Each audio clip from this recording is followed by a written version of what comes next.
Hi, அனைவருக்கும் வணக்கம். Jesus to Christ channel மூலமா மீண்டும் உங்கள் அனைவரையும் சந்திப்பதில் மகிழ்ச்சி. நான் உங்கள் அருண். சாலமனின் ஆர்வக்கோளாறுகள். ஆர்வக்கோளாறுனா என்ன? அதாவது எதை பற்றியுமே முழுமையாக தெரிஞ்சுக்காம அவசரப்பட்டு உள்ள நுழைஞ்சிடுறது, அதாவது அவசரப்பட்டு அதுக்குள்ளே இறங்கிடுறது, அதுதான் ஆர்வக்கோளாறு. அதுக்கு நிறைய எக்ஸாம்பிள்ஸ் சொல்லலாம். ஃபார் எக்ஸாம்பிள், ஒரு வண்டி பழகிறதுன்னு வச்சுக்கோங்க. அதுக்குன்னு முறையாக அதை கற்றுக்கிட்டு பழகி அதுக்கப்புறம் தான் வண்டி ஓட்டணும். சும்மா எடுத்தங்க அவுத்தன்னு இவ்வளோதானே, ஆக்சிலேட்டர் அமுத்தினா வண்டி போகும், பிரேக் பிடிச்சா நிற்கிது, கிளச்சை பிடிச்சி கீர் போட்டால் கீர் ஒழுகும் அப்படின்னு சொல்லிட்டு வண்டிக்குள்ளே உட்காந்தோம்னா என்ன ஆகும்? ஆக்சிடென்ட் ஆகி நமக்கும் பாதிப்பு, அடுத்தவங்களுக்கும் பாதிப்பு. ஏன்னா உங்கள் வாழ்க்கையிலே இது மாதிரி நிறையா நடந்திருக்கும். என் லைஃப்பில் ஒரு தடவை என்னாச்சு, நான் புதுசாக வாக்மேன் வாங்கிட்டு வந்திருந்தப்போ அப்படி தான் ஒரு ஃப்ரெண்டு வந்து பார்த்து வாக்மேன் எடுத்து பார்த்தான். இப்போ யாராவது எடுக்கும்போது நம்ம எடுக்காதனால சொல்ல முடியாதுல்ல, சொன்னால் மனசு கஷ்டப்படும், நம்ம விட்டுருவோம். அவன் வந்தான், அப்படிலாம் எடுத்து பார்த்தான். அப்படின்னு நம்ம அப்படி பார்த்துட்டே இருந்தவன் டக்குன்னு ரெக்கார்ட் பட்டன் அமுத்திட்டான். அவனுக்கு பட்டன் இருந்தால் அமுக்கி பார்க்குறான் அப்படின்னு நினச்சிட்டு டக்குன்னு அமுத்திட்டான். கிட்டத்தட்ட ஒரு 30 செகண்ட்ஸுக்கு உள்ளே இருந்த பாட்டு அழிஞ்சு போச்சு. ஸோ எதை பற்றி தெரிஞ்சுக்கிறதுக்கு முன்னாடி அதை ஆப்ரேட் பண்ணி பார்க்கணும், இல்லை அதை இயக்கணும்னு நினைக்கிறது தான் சரி. இந்த சாலமனை நம்ம எந்த அடிப்படையில் ஆர்வக்கோளாறுன்னு சொல்கிறோம்? அதாவது பைபிள் அப்படின்னு ஒன்று கையில் கொடுத்தோன்னே அதை படிச்சுட்டு அதில் இருக்கிற உண்மை, அதாவது எந்த உண்மையை அதுக்குள்ளே நம்ம எக்ஸ்ட்ராக்ட் பண்ணணும் அப்படிங்கிற விஷயம் தெரியாமையே அந்த பைபிளை போதிக்க ஆரம்பிச்சிடுறது. ஆர்வ கோளாறுல அந்த பைபிளை படிக்க ஆரம்பிச்சு போதிக்க ஆரம்பிச்சிருவாங்க. அப்படி போதிக்கும் போது என்ன பண்ணுவாங்கன்னா, தாங்கள் பெரிய அறிவாளி என நினைத்து கொண்டு அவங்க படிச்ச அவங்க புரிஞ்சுக்கிட்ட விஷயத்திலிருந்து அடுத்தவங்களை விமர்சிக்கிறது. இந்த ஆர்வ கோளாறு தான் சாலமோன்ட்ட இருக்கு. சரி, இந்த ஆர்வ கோளாறுங்கிறது சாலமோன்ட்ட மட்டும்தான் இருக்கா அப்படின்னீங்கன்னா இல்லை. நான் ஏற்கனவே சொன்ன மாதிரி, போன வீடியோ சொன்னேன் இல்லையா, இங்க சாலமோன் அப்படிங்கிறது ஒரு ஸ்டடி மெட்டீரியல் மாதிரி தான். ஒரு சாலமோன் மூலமா பிரிவினை சபைகளினுடைய அந்த ஒரு உளவியல் கோளாறை பற்றி தான் நம்ம படிக்க போகிறோம். எல்லாரும் எந்த மாதிரி யோசிப்பாங்க, எந்த மாதிரி சிந்திப்பாங்க, அவர்களுக்கு இருக்கிற புரிதல் குறைபாடு என்னங்கிறதெல்லாம் அலசிக்கிட்டு இருக்கிறோம். சரி, இந்த ஆர்வ கோளாறு எப்படி வேலை செய்யுது? அதாவது ஏன் பெரும்பாலும் பிரிவினை சபைகள் இந்த பைபிளை கையில் கொடுத்தோன்னே ஆர்வ கோளாறாக மாறிடுறாங்க அப்படின்னா, அவங்க பைபிளுக்குள்ள உண்மையை தேடுவாங்க. இப்போ உங்களுக்கு எல்லாருக்குமே ஒன்று தோணும், ஆமா இல்லை பைபிளுக்குள்ள தானே உண்மை இருக்கு. இல்லை, உண்மை பைபிளுக்குள்ள இருக்கே தவிர பைபிளுக்குள்ள உண்மை இல்லை. ரெண்டும் ஒன்று தானே அப்படின்னு நீங்கள் நினைக்கலாம். இல்லை, ரெண்டுக்கு பயங்கர வித்தியாசம் இருக்கு. உண்மை பைபிளுக்குள் இருக்கு என்கின்ற புரிதலுக்கும் பைபிளுக்குள் உண்மை இருக்கு என்ற புரிதல் பயங்கரமான வேறுபாட்டை கொண்டது. இப்போ ஒரு சிம்பிளான ஒரு எடுத்துக்காட்டு சொல்கிறேன். இப்போ நான் ஒரு ஆக்சிடெண்ட்டை பார்த்துருக்கேன்னு வச்சுக்கோங்க. ஒரு ஆக்சிடெண்ட் என் கண்ணு முன்னாடி நடக்குது. ஒரு பஸ்ஸும் லாரியும் நேருக்கு நேர் மோதிருச்சு. அதில் ஒரு 10 பேர் இறந்துட்டாங்க. ஒரு மிகப்பெரிய பாதிப்பு. அந்த இடத்துல நான் இருக்கிறேன், அதாவது அந்த பஸ்லேயே நான் போயிருக்கிறேன். எனக்கு பெரிதாக அடிகள் இல்லைன்னா நான் உள்ளே இருக்கிற மக்களெல்லாம் காப்பாற்றி அந்த அந்த விபத்தில் நான் பல விஷயங்கள்லாம் பார்த்துருக்கேன். அது என் கண்ணு முன்னாடி நடந்த ஒரு இன்சிடெண்ட். இப்போ நான் இதை ஒரு 5 வருஷம் கழிச்சுன்னு ஒருத்தட்ட சொல்கிறேன். நான் நேரடியாக நான் போன பஸ் விபத்துக்குள்ளாயிடுச்சு, அது பயங்கரமான ஒரு ட்ராஜடி அப்படின்னு சொல்கிறேன். சொல்லும்போது ஆப்போசிட் என்ன கேட்பான்? ஃபஸ்ட் எடுத்தோன்னா உனக்கு என்ன டவுட் வரும்னா, டே நீ சொல்கிறது உண்மையா, இதை நான் எந்த அடிப்படையில் நம்புறது அப்படிங்கிற ஒரு கேள்வி வரும். அப்போ நான் என்ன சொல்லுவேன்? அடுத்த நாள் அது நியூஸ் பேப்பர்லாம் வந்துச்சு தெரியுமா, தினத்தந்தியில் வந்துச்சு, தினகரனில் வந்துச்சு, தினமணியில் வந்துச்சு, ஹிந்துவில் போட்டிருந்தான் அப்படின்னு சொல்லிட்டு ஒரு 4-5 நியூஸ் பேப்பரை சொல்கிறேன். இப்போது அந்த நியூஸ் பேப்பருடைய கட்டிங் எல்லாம் எடுத்துகிட்டு நீங்கள் பார்த்தீங்கன்னா 4 பேப்பர்களிலும் அந்த நியூஸ் வந்திருக்கு. ஆனால் 4ம் வேறு வேறு மாதிரி வந்திருக்கு. எப்படி? தினத்தந்தியில் 3 பேர் செத்தாங்கன்னு போட்டிருக்காங்க. நான் சொல்கிறது ஒரு எடுத்துக்காட்டுக்கு சொல்கிறேன், புரியுதுங்களா? இதை புரிஞ்சுக்கோங்க. தினத்தந்தியில் 3 பேர் செத்துருக்காங்க அப்படின்னு சொன்னால் தினகரனில் 4 பேர் செத்துருக்காங்க, இன்னொரு இடத்துல 5 பேர் செத்துருக்காங்க, ஒரு இடத்துல 20 பேர் படுகாயம், இன்னொரு இடத்துல 30 பேர் படுகாயம், இப்படின்னு எல்லாம் போட்டிருக்கிறாங்க.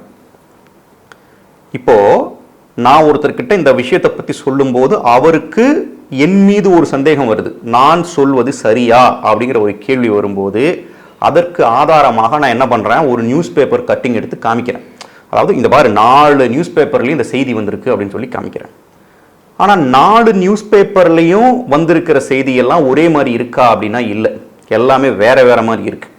அப்போ அவர் எதிலிருந்து உண்மையை எடுத்துக்கணும்னா, இந்த 4 நியூஸ் பேப்பர்லையும் இருக்கிறது ஆக்சிடென்ட்னு ஒன்று நடந்தது அப்படிங்கிறதுக்கான ஆதாரம். ஆனால் எக்ஸாக்டாக அந்த ஆக்சிடென்ட்ல என்ன ஆச்சு அப்படிங்கிறத அவர் யார்கிட்ட கேட்டு தெரிஞ்சுக்கலாம்னா என்கிட்ட கேட்டால் தான் தெரிஞ்சுக்க முடியும். ஏன்னா நான் தான் அந்த இடத்துல இருந்திருக்கிறேன். எப்படி ஆக்சிடென்ட் ஆச்சு, லாரி எப்படி வந்துச்சு, பஸ் எப்படி போச்சு, யார் மேலே தப்பு, அடித்த உடனே எத்தனை பேர் இறந்தாங்க, ஹாஸ்பிட்டல் கொண்டு போகிறப்ப எத்தனை பேர் இறந்தாங்கங்கிற எல்லா தகவலும் எனக்கு தெரியும். இப்போ நல்லா கவனிங்க, நியூஸ் பேப்பரில் போட்டதுங்கிறது நடந்த ஒரு உண்மையை நியூஸ் பேப்பரில் பதிய வச்சிருக்கிறாங்க, அவ்வளவுதான். எழுத்துக்கள்ல அது பதியப்பட்டிருக்குது. ஆனா உண்மைங்கிறது அதுக்கு முன்னாடியே இருக்கு. ஆக்சிடென்ட் ஆனதைத்தான் நியூஸ் பேப்பர்ல போட்டிருக்காங்களே தவிர நியூஸ் பேப்பர்ல போட்டது நடக்கல. ஓகேங்களா? இது மாதிரிதான் பைபிளும் நடந்த ஒரு நிகழ்வு. இயேசு கிறிஸ்து இந்த மண்ணில் பிறந்து மனிதராக வாழ்ந்து பாடுபட்டு மரித்து உயிர்த்து தன்னுடைய சபையை ஏற்படுத்தி அதை தன் 12 சீடர்களுக்கு கொடுத்து வழிநடத்தினார் இல்லையா? அந்த நிகழ்வை நம்ம 4 காஸ்பல்ல படிக்கிறோம். அப்போ உண்மை பைபிளுக்குள்ள இருக்கு. இப்ப இயேசு தான் வாழ்ந்த காலத்துல மக்களுக்கு ஒரு குறிப்பிட்ட உண்மையை போதிக்கிறார். நல்லா புரிஞ்சுக்கிறோம். ஒரு குறிப்பிட்ட உண்மையை போதிக்கிறார். அது என்ன உண்மைனா, அதுதான் திருத்துவத்தில் அடிப்படையிலான இந்த உலகத்தினுடைய உண்மை, இந்த பிரபஞ்ச படைப்பினுடைய உண்மை, அதாவது மனிதன் யார் என்கின்ற உண்மை. இந்த உண்மையை சொல்லிட்டார். இப்போ இதுல எது ரியாலிட்டி அப்படின்னா, இயேசு வாயிலிருந்து வந்ததுதான் ரியல், அதுதான் உண்மை. இப்ப இந்த உண்மையை யாரெல்லாம் கேட்டாங்களோ அவங்கள சில பேர் அதைய பதிய வைக்கிறாங்க. இப்போ மத்தேயு, மார்க்கு, லூக்கு, ஜான் காஸ்பல்ஸ் எடுத்துக்கிறோம் இல்லையா? அந்த 4 காஸ்பல்லையும் அந்த ட்ரூத்தை பதிய வைக்கிறாங்க. ஆனா 4 பேரும் 4 விதத்துல பதிய வைக்கிறாங்க. எப்படி ஒரு ஆக்சிடென்ட் 4 பேப்பர்லையும் 4 விதமா வருதோ அது மாதிரி இந்த 4 நற்செய்தியாளர்களும் இயேசுவினுடைய போதனைகளை 4 விதத்துல பதிய வைக்கிறாங்க. இப்போ நான் சொன்னல, நான் அந்த பஸ்ல இருந்திருக்கிறேன், எக்ஸாக்டா என்ன நடந்துச்சுன்னு எனக்கு தெரியும். ஆனா நான் இதை அடுத்தவங்க கிட்ட சொல்லும் போது எனக்கு அதுக்கு ஒரு ஆதாரம் வேணும் அப்படிங்கறதுனால 4 நியூஸ் பேப்பரையும் காமிக்கிறேன். பார்க்கிறவன் அந்த 4 நியூஸ் பேப்பர்ல இருக்கிற உண்மையத்தான் நான் படிப்பேன், அதை தான் நான் ஏத்துக்குவேன் அப்படின்னு சொன்னான்னா அவனுக்கு குழப்பம் வந்துடும். ஏன்னா ஒரு நியூஸ் பேப்பர்ல 3 பேர் செத்தாங்க, ஒரு நியூஸ் பேப்பர்ல 4 பேர் செத்தாங்க, 20 பேர் படுகாயம், 40 பேர் படுகாயம், இப்படி மாறி மாறி கொடுத்துருக்கு. அப்போ அவர் அதை ஒரு அடித்தளமாக வைத்துக்கொண்டு உண்மை என்னங்கிறத எங்கிட்ட கேட்டு தெரிஞ்சுப்பார் இல்லையா? அது மாதிரி கத்தோலிக்க திருச்சபை என்பது இயேசு உயிருடன் இருக்கும் பொழுது பேதுருவின் மீது கட்டப்பட்ட ஒரு திருச்சபை. அதாவது இயேசு கேட்கிறார்ல சீடர்களை பார்த்து, என்னை இந்த மக்கள் என்னன்னு சொல்றாங்க அப்படிங்கும்போது ஒவ்வொருத்தரும் ஒவ்வொன்று சொல்றாங்க. கடைசியா பேதுரு சொல்றாரு, நீர் வாழும் கடவுளின் மகன் அப்படின்னு சொல்றாரு. அப்போ அந்த ஒரு புரிதல் பேதுருக்கிட்ட வந்ததை பார்த்து தான் இயேசு சொல்றாரு, இது நீயா இதை சொல்லல, கடவுள் இதை உனக்கு வெளிப்படுத்தி இருக்கிறாரு, இந்த நம்பிக்கையின் அடிப்படையில தான் நான் ஒரு திருச்சபையை கட்டுவேன் அப்படின்னு சொல்லிட்டு பேதுரு மீது ஒரு திருச்சபையை கட்டுறார். சோ அந்த சபை தான் அந்த 12 அப்போஸ்தலர்கள் மூலமாக வருது. அப்போ இந்த ட்ரூத் தான் பைபிள்ல கொடுக்கப்பட்டிருக்கு. அப்போ பைபிள்ல என்ன கொடுக்கப்பட்டிருக்குது அப்படிங்கறத தாண்டி உண்மை இந்த அப்போஸ்தலர்களுக்கு தான் தெரியும். இந்த அப்போஸ்தலர்கள் பைபிள் எழுதுவதற்கு முன்பே இந்த உண்மையை போதிச்சுக்கிட்டு இருந்தாங்க. எப்படி? மரபுன்னா என்ன? வாய் வழியாக அதை போதித்துக் கொண்டிருந்தார்கள். சரிங்களா? இப்போ ஒருத்தன் உண்மையை தெரிஞ்சுக்கணும்னா என்ன பண்ணணும்? நியூஸ் பேப்பர் கட்டிங்க ஆதாரமா வச்சுக்கிட்டு எங்கிட்ட இருந்துதான் உண்மையை தெரிஞ்சுக்கணுமே தவிர நியூஸ் பேப்பரை ஆராய்ச்சி பண்ணி இல்ல 4 பேர் தான் செத்தாங்க, இல்ல 3 பேர் தான் செத்தாங்க அப்படின்னு சொல்லி போதிச்சுட்டு இருக்க கூடாது. இப்போ பிரிவினை சபைகள் ஆர்வ கோளாறுகள் என்னன்னா, யாருக்குமே உண்மை என்ன அப்படிங்கிறதே தெரியாது. கத்தோலிக்க திருச்சபைங்கிறது எப்படின்னா, இப்ப நான் எப்படி பஸ்ல பயணம் பண்ணவனுக்கு உண்மை தெரியற மாதிரி கத்தோலிக்க திருச்சபை தான் அந்த அப்போஸ்தல மரபிலான திருச்சபை. அதுக்குத்தான் உண்மை தெரியும். அந்த உண்மையின் அடிப்படையில கத்தோலிக்க திருச்சபை தான் பைபிளையே தொகுக்குது. அநேக நற்செய்திகள் இருந்த போது இல்ல இந்த 4 நற்செய்திகள்ல தான் திருத்துவத்தினுடைய உண்மை இருக்கு அப்படின்னு சொல்லி அதை கம்பைல் பண்ணுது. அப்போ உண்மைய அந்த பைபிள்களை வச்சதே தவிர பைபிளின் அடிப்படையில அது உண்மையை எக்ஸ்ட்ராக்ட் பண்ணல. பைபிளை படிச்சு இல்ல இதுக்குள்ள ஒரு உண்மை இருக்குன்னு சொல்லி அதை பார்க்கல. ஆனா கத்தோலிக்கர் அல்லாத கத்தோலிக்க விசுவாசத்தின் அடிப்படையிலான திருச்சபைகள் அல்லாம மற்ற எல்லா திருச்சபைகள்லையும் பாத்தீங்கன்னா பைபிளுக்குள்ள இருந்து உண்மையை தெரிஞ்சுக்க முயற்சி பண்ணுவாங்க. அதுதான் ஆர்வ கோளாறினுடைய உச்சம். அந்த ஆர்வ கோளாறினுடைய விளைவுகள் என்ன விளைவுகள்? கிட்டத்தட்ட 50,000 2 லட்சம் வரைக்கும் சபைகள் நம்பிக்கையின் அடிப்படையில் பிளவுபட்டு கிடக்குது. இதுக்கு இது ஆதாரம் இல்லாத குற்றச்சாட்டு கிடையாது. நான் வேண்டி கேட்டுக்கொள்கிறேன், இந்த வீடியோவை பார்த்துட்டு இருக்கிற பிரிவினை சபைகள் அந்த ஒரு பாயிண்ட்டை மட்டும் யோசிங்க. ஆனால் நம்ம இன்னைக்கு கத்தோலிக்க திருச்சபையை குறை சொல்கிறோமே, கத்தோலிக்க திருச்சபை எதுக்கு எடுத்தாலும் தப்பு, அது செய்து இது செய்துன்னு சொல்லிக்கிட்டே இருக்கிறோமே. சரி, கத்தோலிக்க திருச்சபையை விட்டுருவோம், அது கெட்ட சபையாகவே இருந்துட்டு போகுது. நம்ம இருக்கிற இந்த கத்தோலிக்கர் அல்லாத அந்த சபைகள் ஏன் ஒற்றை நம்பிக்கைக்குள்ள இல்லை, ஏன் நம்மெல்லாம் நம்பிக்கைக்குள்ள இப்படி பிளவுபட்டு கிடக்கிறோம் அப்படிங்கிறத யோசிங்க. உங்களுக்குள்ள இருக்கிற அந்த பஞ்சாயத்தை தயவு செய்து தீர்க்க முயற்சி பண்ணுங்க. அப்பவே உங்களுக்கு தெரிஞ்சிடும் நம்மெல்லாம் ஒரு இடியாப்பு சிக்கலுக்குள்ள இருக்கிறோம். நம்மளாம் என்ன பண்ணிருக்கிறோம், பைபிளுக்குள்ள இருந்து உண்மையை எக்ஸ்ட்ராக்ட் பண்ற முயற்சி பண்றோம். பைபிள் உண்மையை உள்ளடக்கிய நூல். பைபிளின் அடிப்படையில் உண்மை இல்லை. சரிங்களா? இப்போ எல்லாம் என்ன பண்றாங்க, யெகோவா விட்னஸ் பைபிளை படிக்கிறாங்க, அவங்களுக்கு ஒரு புரிதல் வந்துருது. வந்த உடனே இதுதான் உண்மை, மற்றதெல்லாம் பொய்ன்னு அவங்க ஒரு சபையை ஆரம்பிச்சிட்டாங்க. செவன்த் டே அட்வென்டிஸ்ட் படிக்கிறாங்க, இல்ல இதுக்கெல்லாம் ஒரு அடிப்படை வசனங்கள் இருக்கு, இதுதான் உண்மைன்னு சொல்லிட்டு அவங்க ஒரு சபையை ஆரம்பிச்சிட்டாங்க. அதாவது எல்லாருமே பைபிள் இருக்கிற ஏதோ ஒரு வசனத்தின் அடிப்படையில் தான் ஆரம்பிக்கிறாங்களே தவிர பைபிளுக்கு வெளியில இருந்து யாருமே ஆரம்பிக்கல. ஆனா ஒருத்தர் என்ன சொல்றாங்க, நீ சரியா படிக்கல, நீ சரியா படிக்கலன்னு குற்றம் சாட்டிக்கிட்டே இருக்கிறாங்களே தவிர உண்மை அவர்களுக்கு தெரியாது. ஏன்னா உண்மைங்கிறது பைபிளுக்குள்ள இல்லை, அது திருச்சபையின் இடத்தில் இருக்குது. இப்ப இன்னுமே உங்களுக்கு புரியலன்னா நான் சிம்பிளா ஒன்று சொல்றேன். அதாவது உண்மைதான் பைபிளுக்குள்ள இருக்கு, பைபிளுக்குள்ள உண்மை இல்லை அப்படிங்கிறது புரிஞ்சுக்கணும்னா, இப்போ சாலமோனுடைய வீடியோலேயே பார்த்தீங்கன்னா, நான் அவருடைய காணொலிகளை பார்த்துட்டு இருந்தபோது ஒரு இடத்துல ஒரு ஒரு ஒரு நோட்டீஸ் மாதிரி வந்தது. அது என்ன அப்படின்னா, சாலமோன் ஒரு பைபிள் ஸ்டடி நடத்துகிறார். இத்தனாம் தேதி இந்த இடத்துல ஒரு பைபிள் ஸ்டடி நடக்குது, யாராருக்கெல்லாம் விருப்பம் இருக்கோ அவர்கள் கலந்து கொள்ளுங்கள் அப்படின்ட்டு. நான் கேட்குறேன், பைபிளுக்கு எதுக்கு ஸ்டடி? அதுவே கடவுள் எழுதின புத்தகம். அந்த புத்தகத்தை ஒருத்தன்ட்ட கொடுத்து தம்பி படுறா அப்படின்னீங்கன்னா அவனே படிக்க போகிறான், அவனுக்கே புரிய போகுது. ஏன்னா தமிழ் தெரிஞ்சவன் தான் தமிழ் பைபிள் படிப்பான். அப்போ படிச்சாலே அவனுக்கு புரிஞ்சிடும்னா நீ எதுக்கு அவனுக்கு பைபிள் கிளாஸ் வைக்கிற? இதுக்கு யாருக்காக விளக்கம் சொல்ல முடியுமா? அதாவது பைபிள் படி பைபிள் படி பைபிள் படிங்கிறான். சரிடா, எல்லாம் ஓகே தான், அவனே படிச்சுட்டு போறானே, நீ எதுக்கு ஒரு கிளாஸ்ன்னு சொல்லி ஒன்று வைக்கிற அப்படின்னா, அந்த இடத்துல அவர் சொல்லாம சொல்றது என்ன தெரியுங்களா, தம்பி நீயா படிச்சின்னா நீ கண்டதெல்லாம் புரிஞ்சுக்குவ, நீ யாரா வேணாலும் ஆகலாம், நீ யெகோவா விட்னஸ் ஆகலாம், செவன்த் டே அட்வென்டிஸ்ட் ஆகலாம், ஒன்லி ஜீசஸ் ஆகலாம், ஜீசஸே கடவுள் இல்லைன்னு சொல்றவன் ஆகலாம், என்ன வேணாலும் ஆகலாம். அப்படி ஆயிடாம நான் என்ன புரிதல்ல இருக்கணும் அதே புரிதலை உனக்கும் தர்றதுக்கு தான் நான் இந்த பைபிள் ஸ்டடி வைக்கிறேன் அப்படிங்கிறது தான் உண்மை. இப்ப சாலமோன் அந்த பைபிள் ஸ்டடி எதுக்கு பண்றாருன்னா, சாலமோன் ஒரு கிறுக்குத்தனமான புரிதலுக்குள்ள மாட்டிட்டு இருக்கிறார் இல்லையா, அதே புரிதலை அவனுக்கும் கொண்டு வர்றதுக்காகத்தான் அவனை கூப்பிட்டு அவருக்கு தெரிஞ்சதை அவனுக்கு சொல்லித்தரார். அப்போ இதுக்கு இருக்கிற புரிதல் என்ன, உண்மை அப்படின்னு ஒண்ணு சாலமோன் நம்பிக்கிட்டார், இதுதான் உண்மைன்னு சாலமோனோட நம்பிக்கிட்டு அந்த உண்மையை அவனுக்குள்ள புகுத்த முயற்சி பண்றார். மற்றபடி பைபிளுக்குள்ள உண்மை இருக்குன்னு சொன்னார்னா இவர் பைபிள் ஸ்டடி பண்ண வேண்டியதே இல்லை, அவனையே பண்ணிட்டு விட்டுறலாம். அப்போ இதுல இருக்கிற ஒரு ஒரு வெளிப்படையான உண்மை என்னன்னா, பைபிளுக்குள்ள இருந்து நீ உண்மையை தெரிஞ்சுக்க முடியாது, உண்மை வெளியில இருக்கு அப்படிங்கிறது தான். என்ன, சாலமோன் ஒரு பொய்ய உண்மைன்னு நம்பி போதிக்கிறாரு, கத்தோலிக்க திருச்சபை ஒரு உண்மையா போதிக்கணும்னு முயற்சி பண்ணுது. அதுதான் என்ன சொல்லுது, முதல்ல உண்மையை தெரிஞ்சுக்கோ, அந்த உண்மையை மேற்கொண்டு அந்த உண்மை எதன் அடிப்படையில் வந்துச்சு அப்படிங்கிறதுக்கு ஒரு ஆதாரம் வேணும்னா நீ இந்த பைபிளை படி, இந்த பைபிளில் எந்தெந்த இடத்திலிருந்து எப்படி உண்மைகள் எடுக்கப்பட்டிருக்குது அப்படிங்கிறது நீ புரிஞ்சுக்கலாம் அப்படின்னு சொல்லுது. இன்னும் அழகா சொல்லணும்னா, கத்தோலிக்க திருச்சபையை பொறுத்தவரை பைபிள் என்பது ஒரு குறிப்பிட்ட உண்மையை எப்படி கடவுள் இந்த மனித குலத்தின் மூலமாக வெளிப்படுத்தினார் அப்படிங்கிறதுக்கான ஒரு ஆதாரம் தான். முதல்ல உண்மை புரியணும். பழைய ஏற்பாடு காலத்திலே மறைநூல் இருந்துச்சு, ஆனா எல்லாருக்கும் உண்மை தெரிஞ்சதா? தெரியல. அதுக்கு ஒரு மெசியா வர வேண்டியது இருந்தது.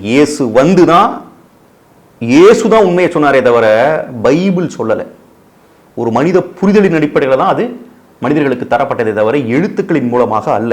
ஆனால் பிரிவினை சபைகள் பண்ற தப்பு எல்லாமே என்னன்னா, பைபிளை படிச்சு அதுக்குள்ள இருந்து உண்மையை சொல்றதுக்கு முயற்சி பண்ணுவாங்க.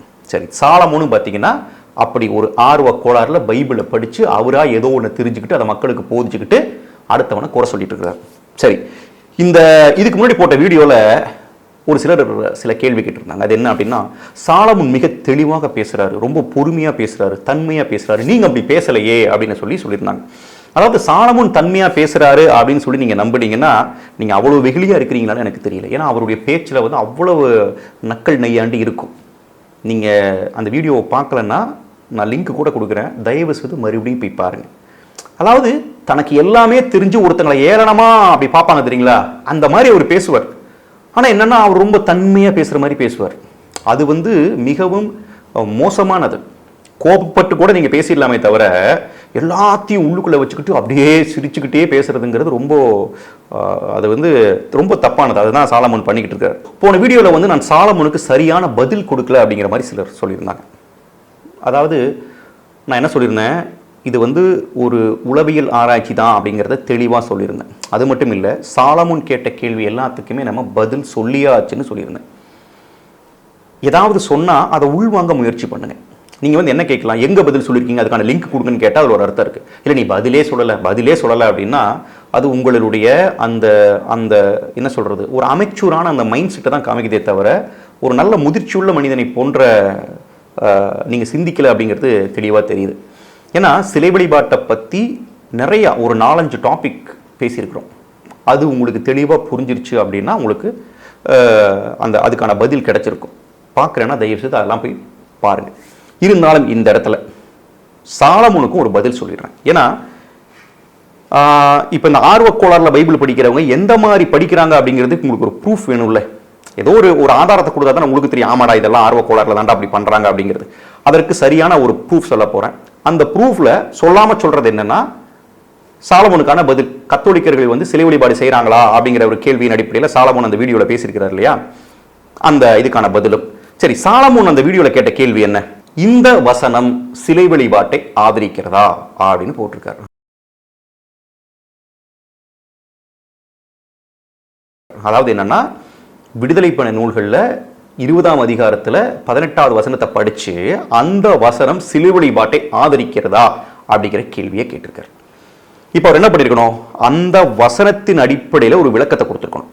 சரிங்களா, அதுதான் பதிலாக இருக்கணும். ஆனால் அவர் எங்கே போறாரு தெரியுங்களா, எடுத்த உடனே 2 வசனத்தை கம்பேர் பண்றாரு. அது என்னன்னா, அதே விடுதலை பயண நூல்கள் 20வது அதிகாரம் 4வது வசனம், மேலே வானத்திலும் கீழே பூமியிலும் பூமியின் கீழ் தண்ணீரிலும் உண்டாயிருக்கிறவைகளுக்கு ஒப்பான ஒரு சொரூபத்தை ஆகிலும் யாதொரு விக்கிரகத்தை ஆகிலும் நீ உனக்கு உண்டாக்க வேண்டாம். நல்லா கவனிச்சுக்குங்க, ஒரு சொரூபத்தை கூட என்ன செய்யக்கூடாது, நீ மேல வானத்துல, நல்லா கவனிங்க, வானத்துல கீழே எதுலையுமே உருவாக்க கூடாது. இதை படிக்கிறார். இதை படிச்சு முடிச்சுனே அடுத்து எங்க ஷிஃப்ட் ஆகிறாரு தெரியுங்களா, 25வது அதிகாரம் 18வது வசனத்தை படிக்கிறார். இதே மாதிரியான விஷயத்தை அவர் என்ன சொல்றாருன்னு பாருங்க. 25:18, பொன்னினால் 2 கேருபீன்களை செய்வாயாக, பொன்னை தகடாய் அடித்து அவைகளை செய்து கிருபாசனத்தின் 2 ஓரங்களிலும் வைப்பாயாக. இதை படிச்சுட்டு என்ன சொல்றாருன்னா, கத்தோலிக்கர்கள் இந்த 25வது அதிகாரம் 18வது வசனத்தை தான் ஆஸ்தான வசனமா சொல்லுவாங்களாம். எதுக்கு, கத்தோலிக்கர்கள் செய்கின்ற சிலை வழிபாட்டை தூக்கி பிடிப்பதற்காக, அதாவது முட்டு கொடுப்பதற்காக இந்த வசனத்தை தான் சொல்லிக்கிட்டே இருப்பாங்க. இல்ல பாரு, இங்க சொல்லியிருக்குது, கடவுள் செய்ய சொல்லியிருக்கிறாருன்னு நம்ம இதை மேற்கோள் காட்டுவோமா. இதுக்கு முன்னாடி வாசத்துல என்ன பண்ணப்பட்டிருக்கு, மேலே வானத்திலும் கீழே பூமியிலும் எதுலையுமே ஒரு உருவத்தை என்ன பண்ணக்கூடாது, நீ செய்யக்கூடாதுன்னு சொன்னவர் இங்க ஏன் செய்ய சொன்னார்? அதுவும் கிருபாசனத்தண்டையில என்ன செய்யணும், அதை செய்து வைக்கணும் அப்படின்னு ஏன் சொன்னார்? இதை எப்படி விளக்குவீங்க? இதுதான் இன்னைக்கு கத்தோலிக்கர்களுடைய ஆஸ்தான ஒரு வசனம். அவங்க பலவிதமான சிலைகளை செய்வதற்கு எதை வச்சிருப்பாங்க, அவர் வேணாண்டா சொன்னாரு, பின்னாடி என்ன பண்ணிட்டாரு, வைக்க சொல்லிட்டாரு, முன்னாடி தெரியாம சொல்லிட்டாரு. அது வந்து அவர் என்னமோ வேற ஞாபகத்துல இருந்திருப்பார் போல் இருக்கு. இப்ப அதை திருத்திக்கிட்டு நீங்க என்ன பண்ணலாம், அந்த மாதிரி செய்யலாம் அப்படின்னு வச்சுட்டாரு. முதல்ல இந்த குற்றச்சாட்டே ஒரு அடிப்படை ஆதாரம் இல்லாத குற்றச்சாட்டு. ஏன்னா ஒரு பேசிக்கா எந்த கத்தோலிக்கனும் தன்னுடைய செயல்களுக்கு வசனத்தை ஆதாரமாக காட்ட மாட்டான். அதுதானே நீ கத்தோலிக்க திருச்சபை மேல வைக்கிற குற்றச்சாட்டே. ஏன்னா கத்தோலிக்க திருச்சபை எந்த உண்மையையும் வசனத்தின் அடிப்படையில் அது செய்யாது. அதான் நான் சொன்னேன், உண்மையின் அடிப்படையில தான் வசனத்தையே அது வச்சிருக்குதுங்கிறப்போ அது செய்யற எல்லாத்துக்கும் இதை இந்த வசனத்தின் அடிப்படையில் நான் செய்யறேன், இந்த வசனத்தின் அடிப்படையில் நான் செய்யறேன் துண்டு துண்டா எடுக்கவே எடுக்காது. அப்ப எந்த கத்தோலிக்கனும் தாங்கள் சிலை வழிபாடு செய்வதற்கு இந்த வசனத்தை ஒரு ஆதாரமாக காட்ட மாட்டார்கள். அப்படி ஒரு விவாதத்துக்குள்ள அவன் போனாலே அவன் பைபிள் ஒன்லி அப்படிங்கிற ஒரு புதைகுழிக்குள் இருக்கான்னு அர்த்தம். எந்த உண்மையான கத்தோலிக்கனும் இதை செய்ய மாட்டான். ஆர்வ கோளாறுகள் வேணா செய்யும். கத்தோலிக்கத்துல இந்த ஆர்வ கோளாறுகள் இருக்கு. நானும் கத்தோலிக்கன் அப்படின்னு சொல்லிட்டு இருக்கிற சில ஸ்லீப்பர் செல்ஸ் இருக்குது இல்லையா, பைபிளை கையில் எடுத்துக்கிட்டு நமக்கும் வேதம் தான் ஆதாரம்னு அந்த கூட்ட வேணா இப்படி தான் ஜெயிக்கிறதுக்காக காமிக்கும். அதுகளுக்கு தெரியல அவங்க எல்லாமே ஒரு ஸ்லீப்பர் செல்ல பிரிவினை சபைகளுக்கு வேலை செஞ்சுட்டு இருக்கிறோம்னு. ஸோ எந்த கத்தோலிக்கனும் இந்த வசனத்தை ஆதாரமாக காட்ட மாட்டான். ஓகேங்களா? அது வந்து ஃபர்ஸ்ட்லேயே சாலமன் சொல்ற குற்றச்சாட்டுக்கு ஒரு பதிலாக சொல்லிடுறேன். சரி, இப்போ இவர் என்ன பண்றாரு, இது ரெண்டையும் கம்பேர் பண்றப்போ ஒரு நக்கல் அடிக்கிறார். நான் ஏற்கனவே சொன்னேன் இல்லையா, அதாவது சாலமன் ரொம்ப தன்மையா பேசுறாருன்னு சொல்றவங்களுக்கு தயவு செய்து இந்த வீடியோவை மறுபடியும் பாருங்க. நான் வேணா அதை போட்டு கூட காமிக்கிறேன். இதுதான் இன்னைக்கு கத்தோலிக்கர்களுடைய ஆஸ்தான ஒரு வசனம். அவங்க பலவிதமான சிலைகளை செய்வதற்கு எதை வச்சிருப்பாங்க? அவர் வேணான்னு தான் சொன்னாரு, பின்னாடி என்ன பண்ணிட்டாரு, வைக்க சொல்லிட்டாரு, முன்னாடி தெரியாம சொல்லிட்டாரு. அது வந்து அவர் என்னமோ வேற ஞாபகத்தில் இருந்திருப்பார் போல் இருக்கு. இப்ப அதை திருத்திக்கிட்டு நீங்க என்ன பண்ணலாம், அந்த மாதிரி செய்யலாம் அப்படின்னு வச்சுட்டாரு. பாத்தீங்களா அதுல எவ்வளவு நக்கல் நையாண்டி தெரியுது பாத்தீங்களா? இப்போ இந்த ரெண்டு வசனத்தையும் கம்பேர் பண்ணும்போது அவர் என்ன சொல்றாரு, கடவுள் இங்கொன்றும் அங்கொன்றும் சொல்லியிருக்கிறாரே, கடவுள் மாத்தி மாத்தி பேசுறாரா அப்படின்னு ஒரு கேள்வியை கேட்கிறார். இந்த கேள்வியை கேட்டுட்டு அவர் என்ன சொல்றாரு, கத்தோலிக்கர்களுக்கு இதுக்கு வந்து என்ன பதில் சொல்லுவோமா, இல்லைங்க அவர் அப்ப அப்படி சொன்னாரு, இப்ப அவர் மாத்திக்கிட்டாருங்க அப்படின்னு சொல்லி கத்தோலிக்கர் சொல்றான். எந்த கத்தோலிக்கரும் அப்படி சொல்ல மாட்டான். ஏன்னா சாலமோன் கேட்டார் இல்லையா இந்த கேள்வி, இந்த கேள்வியே வந்து ஒரு கத்தோலிக்கனுடைய கேள்வி. கத்தோலிக்கனுக்கு ஏன் இந்த கேள்வி வருது? அதாவது கத்தோலிக்கர்கள் இன்றளவும் உருவங்களை பயன்படுத்துகிறோம். அப்படி உருவங்களை பயன்படுத்தும் போது பிரிவினை சபைகள் முதல்ல கேட்கிற கேள்வி என்னன்னா, உருவங்கள் செய்வது பைபிளுக்கு எதிரானதும்பாங்க. சொல்லிட்டு எந்த வசனத்தை எடுத்து காமிப்பாங்கன்னா, இந்த 20வது அதிகாரம் 4வது வசனத்தை எடுத்து காமிப்பாங்க. அதுல இவங்க என்ன சொல்லுவாங்க, மேலே விண்வெளியில் கீழே மண்ணுலகில் பூமிக்கடிய நீர்த்திரளில் உள்ள யாதொன்றின் சிலையோ ஓவியத்துணியோ உருவாக்க வேண்டாம் அப்படின்னு போட்டிருக்கும் போது நீங்க எப்படி சிலை செய்யறீங்க, இதுவே பைபிளுக்கு எதிரானதல்லவா அப்படின்னு சொல்லி கேட்பாங்க. மேபி சாலமன் கேட்காம இருக்கலாம், ஆனா எல்லா பிரிவினை சபையிலும் இதை தான் கேட்பாங்க. ஏன்னா அதுக்கு எவிடன்ஸ் என்ன, இன்றளவும் சிஎஸ்சி சர்ச்சுக்கு போனீங்கன்னா ஒரு சிலுவை இருக்கும், ஒரு பெண்டேகோஸ்டல் சர்ச்சுக்கு போனீங்கன்னா அங்க சிலுவை கூட இருக்காது. அவங்க சொல்ற காரணம் என்ன, நீ எதையுமே செய்யக்கூடாது. புரியுதுல, நீ எதையுமே செய்யக்கூடாது. அதுக்கு அவங்க ஆதாரமா காட்டுறது இந்த 4வது வசனத்தை தான். இந்த 4வது வசனத்தை காட்டி கத்தோலிக்கன்ட்ட கேட்கும் போது கத்தோலிக்கன் என்ன சொல்றான், டே எதையுமே செய்யக்கூடாதுன்னா எதுக்குடா 25வது அதிகாரம் 18வது வசனத்துல 2 பொன் கெருபுகளை செஞ்சு வையின்னு சொன்னாரு. அதனால நீ தப்பு தப்பா படிக்காத, அப்படி ஒரு வசனத்தை துண்டா எடுத்தலாம் நீ அதை செயல்படுத்தக்கூடாது, அதுக்குள்ள இருக்கிற புரிதலை தான் எடுத்துக்கணும் அப்படிங்கிறத புரிய வைக்கிறதுக்காக தான் இந்த கேள்வியை கத்தோலிக்கன் கேட்பான். சாலமோனுக்கு அதுவே மறந்து போச்சு. அதாவது இந்த கேள்வியை சாலமோனுக்கா ஒரு ஞானம் வந்து கேட்கிற மாதிரி அவரா நினைச்சுக்கிட்டு இந்த கேள்வியை கேட்கிறார். இந்த கேள்விக்கு கத்தோலிக்கன் பதில் சொல்வது இல்லையா, அதுதான் அதை விட காமெடி. கத்தோலிக்கன் எதுக்கு பதில் சொல்லணும் முதல்ல? ஏன்னா இந்த கேள்வியே தப்பான கேள்வி, இந்த கேள்வியே ஒரு அர்த்தம் இல்லாத கேள்விதான்.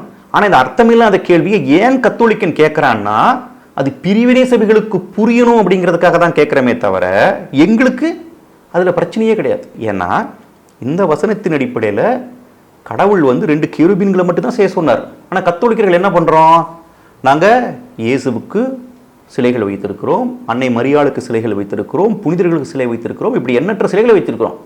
அப்போ இதை அடிப்படையாக வச்சு நாங்கள் அப்படிலாம் பண்ணிட்டு இருக்க மாட்டோம். பைபிள் அப்படியே ஃபாலோ பண்றதுன்னா கேருபீன் மட்டும் தான் செஞ்சிருப்போம். ஸோ கத்தோலிக்கர்கள் வந்து இந்த வசனத்தை ஆதாரமாக எடுத்துக்கொள்வது இல்லை. சரி, இப்போ இது வந்து சாலமோனுடைய முதல் கேள்விக்கான பதில்.